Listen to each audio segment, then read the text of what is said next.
Schools Chancellor Richard Carranza was supposed to talk about segregation.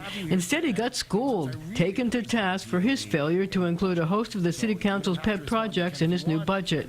Council Speaker Corey Johnson called the agency's spending plan disrespectful, wholly and totally unacceptable. Council priorities included increased fair student funding, the same amount of money spent per student citywide, more social workers, busing for students in foster care, more gifted and talented classrooms, and pay parity for early childhood teachers. Not investing in fair student funding, not investing in all the things that the City Council spent weeks on, I find to be wholly disrespectful and in contradiction to the testimony here today. Chancellor, Speaker Johnson gave you something of a tongue lashing over the budget. The budget process is a budget process. I don't print my own money, and the city doesn't print the money either. Based on the list that I've seen from the City Council, I don't disagree. I think these are really worthy initiatives, but there's only a finite pot of money. During the hearing, Carranza made a passionate plea to desegregate schools,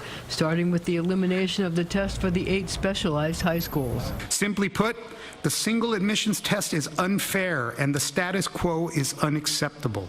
A panel of New York City high school students heartily agreed. One called the test a crime that has gone on too long. I am in front of you 65 years after the Supreme Court decided segregation had to go.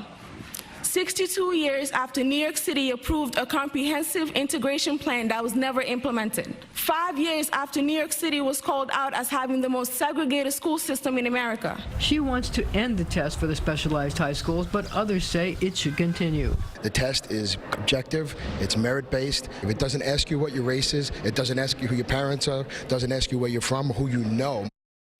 Well, the state legislature has to decide about eliminating the test, but in the meantime, the City Council wants to expand opportunities by creating more elite high schools and restoring gifted and talented programs in every district, starting in kindergarten. Dana.